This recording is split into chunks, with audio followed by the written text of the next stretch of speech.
Hello and welcome to episode number 18 of the Scottish History Podcast. My name is Owen Innes, and this week we're going to be talking about kilts and tartans within Scotland.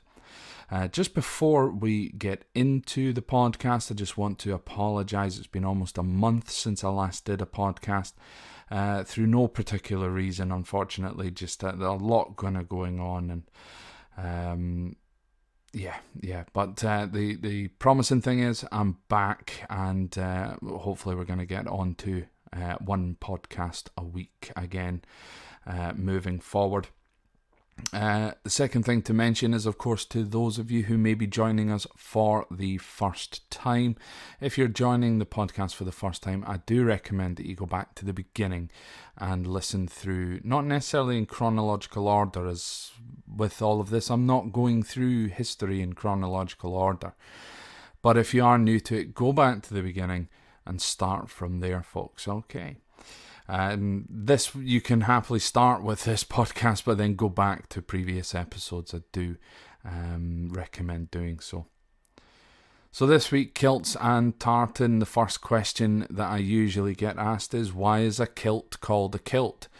And up until I started doing proper research upon it, the answer that you'd be given would be because the last person to call it a skirt got kilt, which is, of course, really just a joke. But I remember going into a kilt maker's, getting fitted up for a wedding in the past, and asking the kilt makers there, why is a kilt called a kilt? And that was the answer that I was given.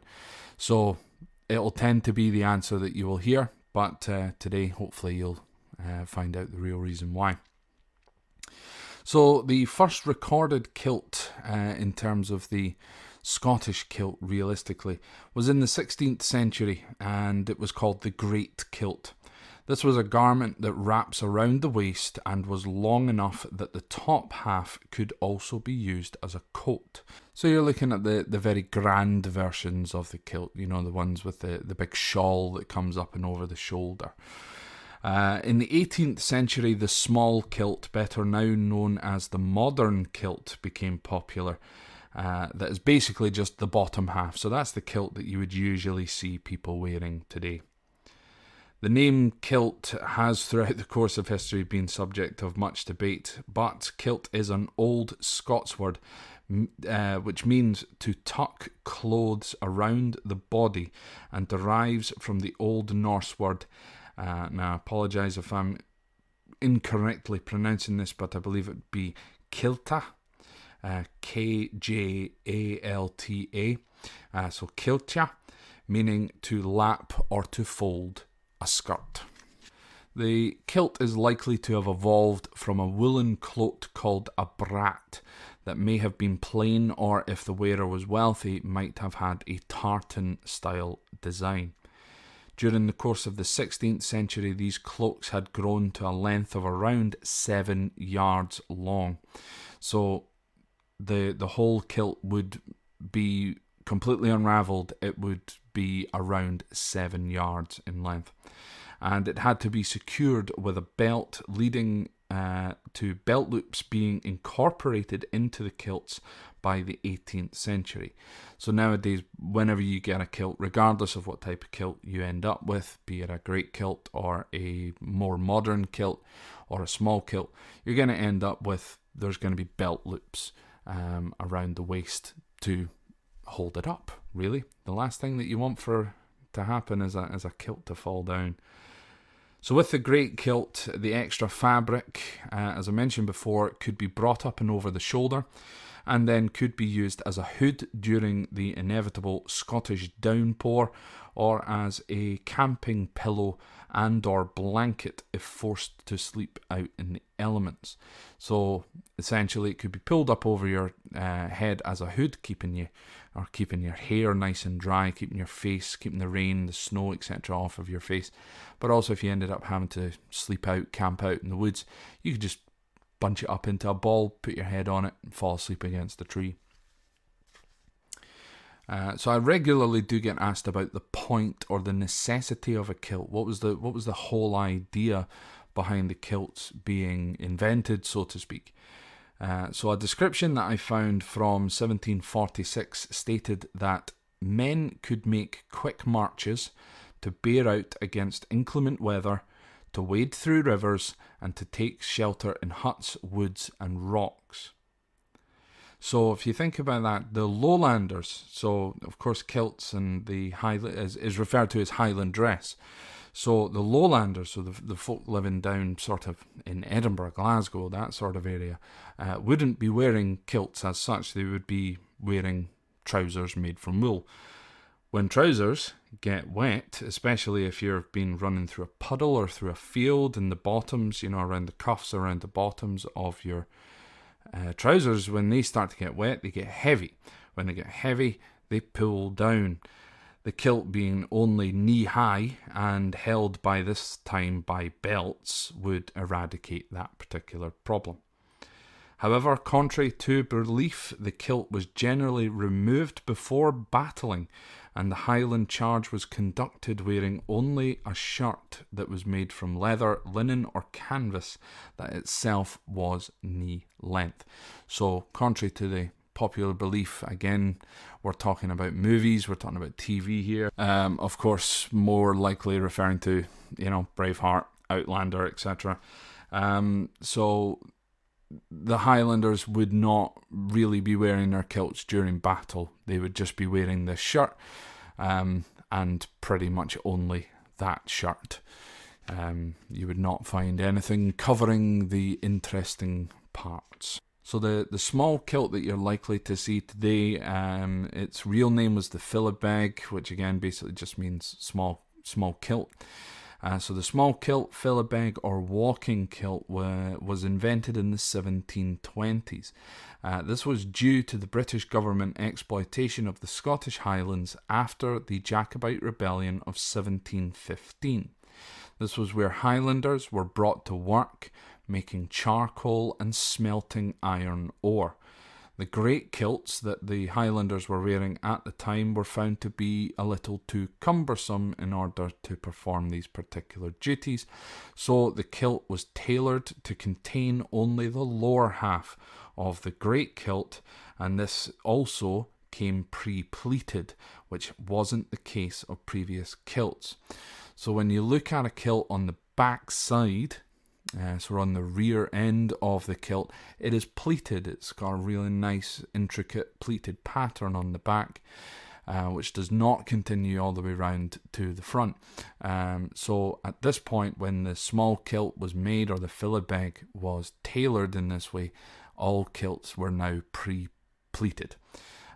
Before then, the kilts would essentially just be folded and pressed, essentially, not necessarily with an iron, but they would be pressed to have these pleats. So the pleats were now sewn in. Now, as I mentioned in a previous episode, after the events of 1746, of course the Battle of Culloden, etc., and the final Jacobite rebellion, King George II introduced the Dress Act in 1746, which outlawed all items of Highland dress with the intent of suppressing the Highland culture. So kilts, philibegs, great kilts, etc. This was part of the Highlands culture. You couldn't go into the Highlands without seeing people wearing these items of clothing, or carrying a skean dhu, for example. A skean dhu is a knife that would generally be kept in the sock. Nowadays, you can't buy proper skean dhu. Well, you probably can on eBay, but nowadays, if you go to a proper kilt makers, you can't buy a proper skean dhu anymore, because unfortunately of Scotland's reputation with knife crime. So the skean dhus have been essentially made out of plastic for the last maybe 15-20 years or so.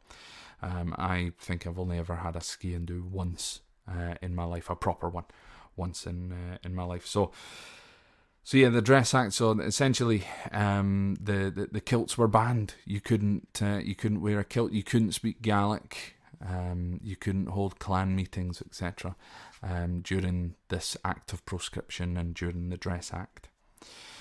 So the penalties for disobeying so essentially for wearing your kilt, for disobeying this Dress Act of 1746, on the first offence you would face 6 months imprisonment. So you'd be sent to prison for 6 months.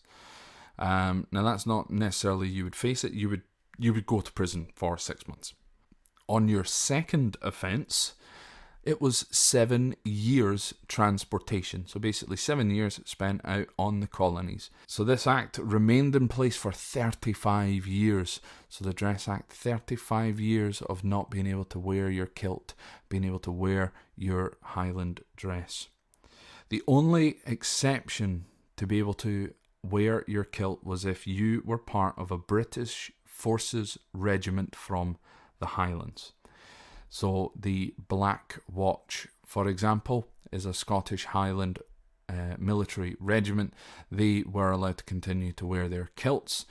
It wasn't necessarily in the famous Black Watch tartan that you will see today, because as you're about to find out, the tartans didn't really come into things until a lot later. So during this time, people on the Isle of Seal, for example, on the west coast of Scotland, I plan on posting a picture taken from the Isle of Seal about some of the things that I'm about to talk about just now. I know I have my own pictures, but I may have to use, credited of course, I may have to use someone else's images to show you what I'm talking about here. But there's a little island just off the west coast of Scotland, and I mean, you could throw a stone over from the mainland across to the island. It is that close. But the island is called the Isle of Seal, Seil, if you want to have a little look up on it. Perhaps if in the future you visit Scotland, it is a nice little spot to visit, especially if you're heading towards the Owen area. So the people on the Isle of Seal would continue to wear their kilts around the island. But if they had to visit the mainland, they would visit something called the Thénâtreux. So the Thénâtreux, or the House of Trousers, is what that translates to. It's a pub right on the edge between the island and the mainland, the closest point to the mainland. So the Thénâtreux, you would go in there wearing your kilt, pair of trousers, in the House of Trousers. You would then go to the mainland, conduct your business on the mainland, come back across, back into the Thénâtreux, take your trousers off, put your kilt back on, and away you go.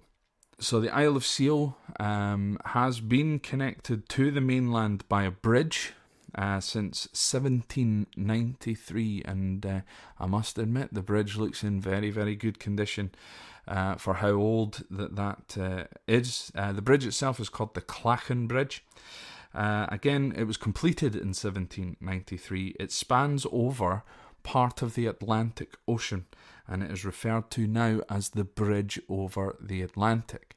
So, as far as I know, it is the only bridge that crosses over the Atlantic Ocean. If not the only one, it was certainly the first bridge to be built across the Atlantic. In 1822, King George IV visited Scotland, and he loved a kilt. He regularly wore his with bright pink hose or tights, but during this time, the popularity of the kilts became wide throughout the whole country of Scotland. It was at this time that tartans started to become identifiers of clans, as tartans became individual designs, which had not been the case before. So tartan, if you're not familiar, is a checkered pattern made usually from 2 or more different colours, almost always in squares. Tartan is often mistakenly referred to as plaid or plaid, especially in North America. Plaid or plaid is either a tartan cloth or a blanket, but not what you would refer to as a kilt. So you can wear a plaid shirt because it is a shirt made from a cloth or a blanket. But kilts themselves are not called plaids, or plaid individually. Now, It was around the middle of the 18th century, so sort of before the middle of the 18th century, tartans changed from being regionally specific to clan specific. Previously, the weavers would weave to their preferences and what dyed wools were available at that time. A lot of the kilts would have been quite dark colours that were easy, so you get some wool and you can dye it dark colours. The intricate reds and yellows, blues, greens, etc., these did not come in until a lot later, when it was certainly more affordable to be able to buy or dye wool in intricate colours. So from the middle of the 18th century onwards, many new patterns of tartans were created and then artificially connected to clans. The Victorians' love of taxology and the development of artificial dyes meant that new, colourful designs could be created and applied to a faux, nostalgic view of Scottish history. There are records of tartan patterns from 8 BC, and one example found on the 3,000-year-old Chechen Man, which is a mummy near Xinjiang in China. The first example of tartan to be found in Scotland does date back to around the 3rd century, and it was found near the Antonine Wall at Falkirk and is referred to as the Falkirk Tartan. So as you can imagine, new tartans are being created all the time and are linked to everything, including even football teams these days. Some believe that you can only wear your family's tartan and that some are off limits, for example the royal family tartans, which is simply, in my view, untrue. Tartan is a pattern, it's various different patterns, there's no law around which tartan you can wear. You can wear whatever or possess whatever type of tartan you like. On a personal note, I love wearing a kilt, and I would regularly do so whilst I was touring. So when I was out on tour, I tended to wear a kilt, because why not? It looks good, and sometimes you get a wee tip for wearing one. So I would regularly wear one on tour, but aside from that, weddings or a very formal occasion. I think so aside from a wedding, I've only ever worn a kilt twice. So always at a wedding, but 2 separate occasions where I didn't wear a kilt at a wedding. And obviously, aside from the example of at work, the first of those was my good friend Gary, who I used to work with and actually still do work with now in the job that I have. He was nominated for an award at the Scottish Tour Guides Awards, and he asked me to go along with him. So I wore my kilt that night. I was dressed up in all the garb. And the only other time aside from that was Halloween. I went to a fancy dress party as a certain Scottish character from a movie called Austin Powers, and I think it's from the second film. I would mention his name. I enjoy a good swear word, but I think I'll try and keep this one clean. Let's say Rotund Man. Rotund, not very nice man. Would probably be the strange giveaway. So aside from that, that's the only other times I've ever worn a kilt. Other than that, so the kilts I used to wear for work were, however, a little unorthodox. I used to have people asking me about them all the time, because they were not normal kilts that you would see in sort of everyday life. Mine are regarded as very modern, so not just a modern kilt. You could add very modern onto the front of it, because mine have pockets, either sewn on the side, and in one of them I think there is even a back pocket, which is sewn into the kilt, which is great. These are referred to as utility kilts, and are very handy if you're like me, carry a lot of stuff around with you. Very deep pockets. They are waterproof pockets as well for carrying your phone, wallet, keys, etc. Always handy for that. Aside from that, they're also quite cheap. The kilts I was buying were usually sort of round about, I think, between £50 and £80 for those ones. Again, they're all synthetic, but machine washable. You can wash them at home. You don't need to take them to our dry cleaners. They don't smell as bad as a woolen kilt will after being out in the pouring rain on the Isle of Skye, for example, for 9 hours a day. They're really, really good, very comfy, nice and warm, and as I said, in respect as well, waterproof. So if you're looking at maybe seeing what a kilt would look like and you don't want to spend 100, 200, 300, I think a kilt in the Innis tartan, when I was looking it up, would cost me anywhere around about £3,500. So yeah, £50, always a good idea. So one sort of last thing to talk about in terms of, that I find anyway, integral to kilt wearing is a sporran. To me, you can't wear a kilt without wearing a sporran. It looks too bland, it looks too plain. You look almost naked. Bag, which is chained, or so it's either a chain or a leather strap, which goes round your waist. Fit it through the belt loops, as mentioned before. Obviously, you got to wear a nice belt with a kilt as well. But you can wear, like I did, a Levi's belt, with your kilt. But got to wear a sporran. So that basically is, it's a handbag that would sit around your waist and conveniently placed above the groin area as well. Never fun really to run very fast. Certainly if you're a male wearing a sporran. Certainly not with lots of stuff inside it.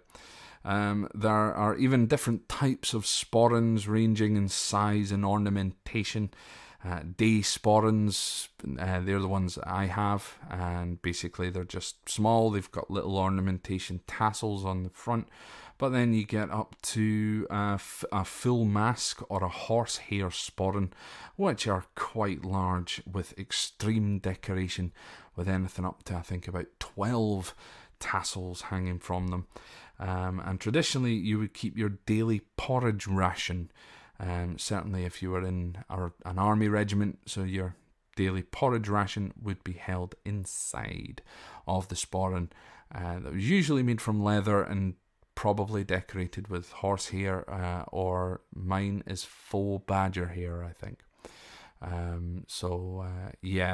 Everything nowadays, it's all fake materials, of course. You probably can find more authentic ones, but nowadays we're all quite happy to have the synthetic materials because they look good and we know that everything's gonna be okay with the animals as well. So there we go, folks. Just a sort of a little insight, something that I've not noted down to obviously mention, but the full sort of kilt garb, the formal kilt garb anyway. You've got your jacket as well. I think the more kind of famous one is the Prince Charlie jacket, of course, named after Bonnie Prince Charlie, which is got a long tail in the back, but it's quite a short suit jacket in a way, or dress jacket. Underneath any type of shirt, the idea that Jacobites, or that these ghillie shirts, as they're called, which is basically a shirt with the strings, those again not really authentic. They're much more of a new thing. But any type of shirt is perfectly fine. A normal one from Marks and Spencer's or Walmart or whatever, just a normal everyday dress shirt that you would wear to the office is usually there. Of course, a nice tie or bow tie. I have with my granddad's kilt, so I inherited my granddad's old kilt, and the tie it matches the kilt itself, so I've got a matching tartan tie. I tend to go with a different tie, mainly because I don't like tartan ties, but also because it's made from wool and it's rather itchy. So I'm not a big fan of the tie, but there you go. On the kilt itself, you'll of course have a nice thick belt with probably a very ornamented or etched belt buckle. And then of course you've got your sporran. Another important part is of course your kilt pin, which holds the front fabric, because obviously it wraps around you. You've got the part of the front fabric, and then there's going to be another layer of wool underneath. You want to pin those two together to stop it from blowing around and revealing the last secret of Scotland. What does a man wear under his kilt? Under that, then you've got your hose or your socks, your kilt hose, and you can wear flashes with these. So flashes are essentially little pieces of fabric that. So you've got your socks and they will fold over. So the top part will fold over. So underneath you attach flashes to these, so it's little pieces of fabric that hang underneath the folded over part of your sock. It looks really smart, really smart. I managed to score a couple of pairs for free from a wonderful place called Kilmahog, so they gave me them for free, which was awesome, and it matched a Blackwatch tartan kilt that I have.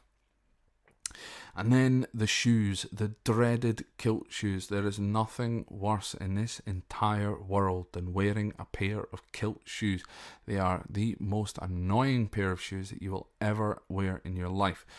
I'm not a big fan of formal shoes as it is, but they are formal shoes that have no tongue on them, so you don't get a snug fit around your foot, and especially over the top of your foot, so you're constantly sliding in and out of them. Added to the fact that you're wearing woolen socks with formal shoes as well, your feet are slipping around all over the place on the inside of them. And then you've got to tie the laces up your shins and around your calves, and tie it too tight and you end up losing pretty much all feeling in your feet. Tie it too loose and the whole thing just flops around, and you've got to tie your shoelaces a million times a day. So preferably I just like to wear a pair of trainers, but you know, the kilt shoes, they've kind of got to go. So for the pictures, you'll always find a group of men helping each other, even tying their own shoelaces, and tying each other's shoelaces, I should have said, before pictures at weddings are taken, so that of course their laces look good. But then after that, you kind of just want to put on a nice pair of Skechers, really. There's probably a couple of things that I've left out there, but I will get back to them. I will go back over them if the request comes in. Of course, if you have any questions, please feel free to send them via the Facebook page, via Twitter, Instagram, or by the email address. The email address is scotthistorypod@gmail.com. So a few things just before we wrap this episode up. I just wanted to sort of make some folk aware. I'm not in any way being sponsored, and this is technically an advertisement, but I'm not being paid for it or anything like that. I like to pass on information, and especially about good companies that are good people as well. I recently discovered a coffee company called Beanies, so like coffee beans, so Beanies. So Beanies, their coffee is fantastic. It's basically flavoured coffee, but it's freeze-dried, you know, so it's instant coffee, and I think it's absolutely fantastic. It's been keeping me awake throughout the recording of this podcast and through the writing of the episodes that are coming up, and of course before I head out to work as well. Very, very nice coffee. I really, really dig the sticky toffee pudding flavoured one at the moment. A couple of sugars in that, and you're away flying. And the main reason why I think that they are really good at what they do, as well, is not just do they make some really, really nice coffee, but also when my order arrived from them, two of my jars. So I got an offer, I think £16.50. I got 6 jars of coffee and a travel mug.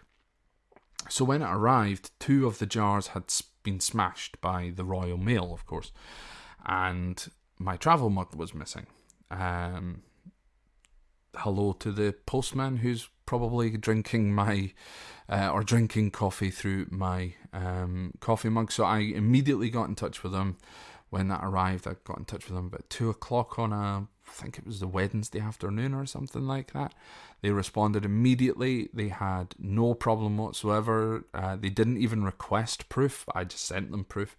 They didn't request any proof of what had happened. They immediately sent out 2 replacements and my travel mug completely free of charge, and it arrived within 2 days. So again, that was 2 p.m. on the Wednesday. It arrived about 11 a.m. on the Friday morning.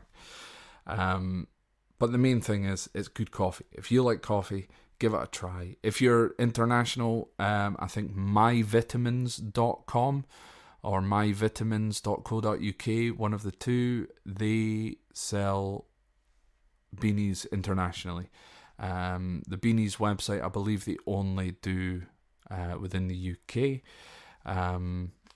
They don't do proper international shipping as of yet, but I'll be speaking to them anyway, and letting them know, of course, that I've given them a wee shout out. So yeah, go and try some of that out. It's really, really good stuff. So aside from that, folks, one other thing that I would love for you to do for me this week, to those of you that have recommended future episodes, I thank you very, very much. My head's all over the place. I was trying to write about, the Gaelic language and stuff, and I just couldn't get my head into it. I just couldn't do that. So these episodes are going to start getting me back on a roll.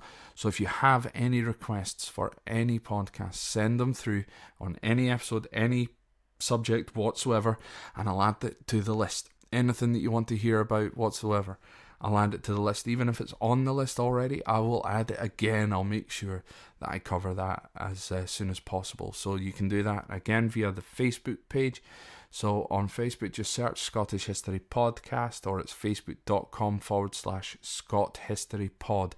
Everything you can find at Scot History Pod.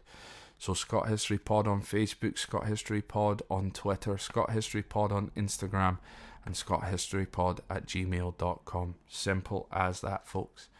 I've also got a Patreon page, so if you like the content and you want to support the podcast, I'm going to be moving, and this episode might even be the first episode to move across, but I'm going to be moving on to a new podcast host called Acast, and basically they take an upfront payment for the whole year rather than just paid monthly, which is what I currently do.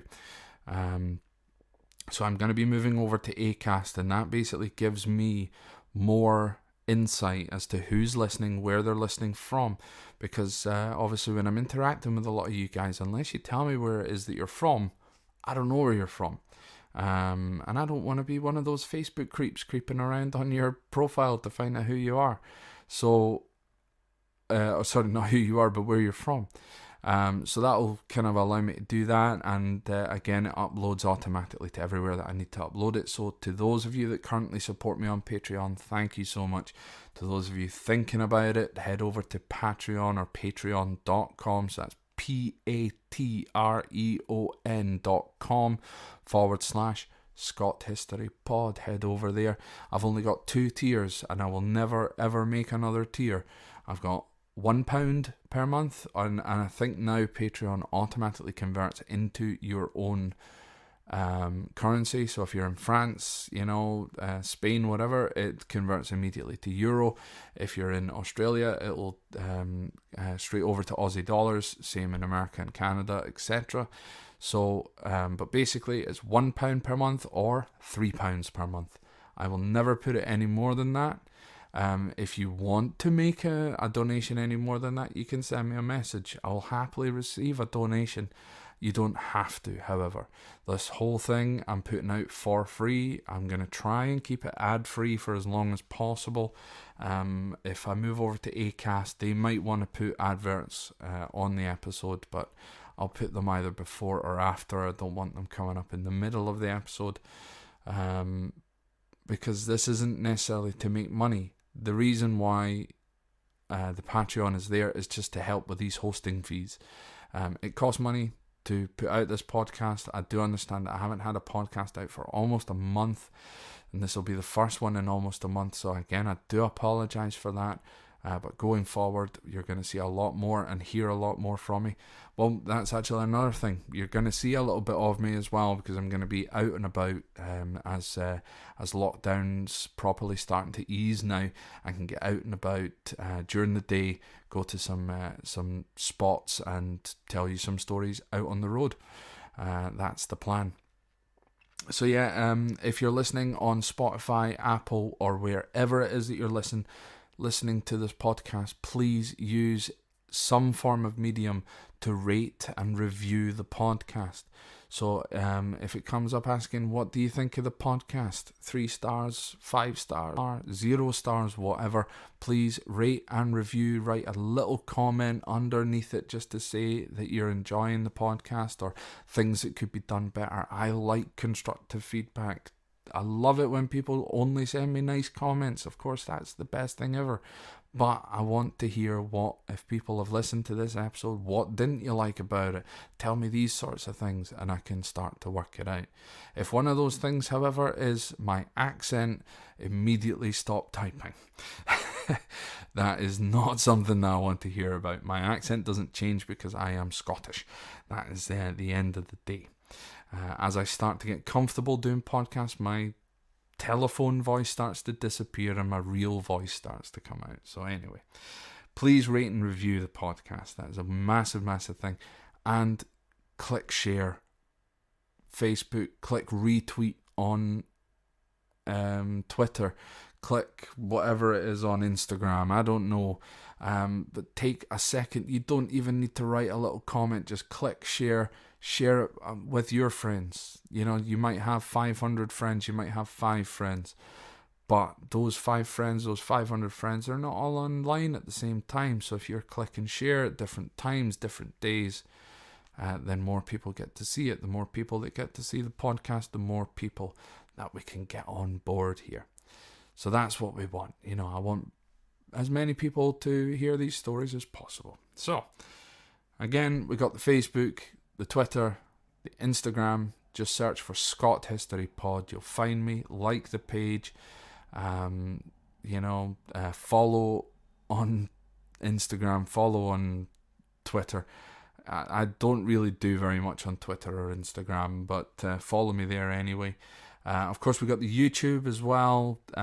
Subscribe on the YouTube. I'm completely inept with YouTube. So if anyone's got any ideas for things, tags, I think people have been talking to me about, so that we can get more people watching on there as well. Anyway, let's be quiet because that's now, well, recording time is 42 minutes at this moment in time. It'll be edited down a little bit more than that. But anyway, folks, thank you very much for listening. Please, again, rate and review and share the podcast with your friends via whichever platform, whichever social media platform it is that you prefer. And please, guys, go and check out Beanie's Coffee. You will not regret it. So until next time, folks, take care of yourselves, wear a mask in shops, and I'll see you later.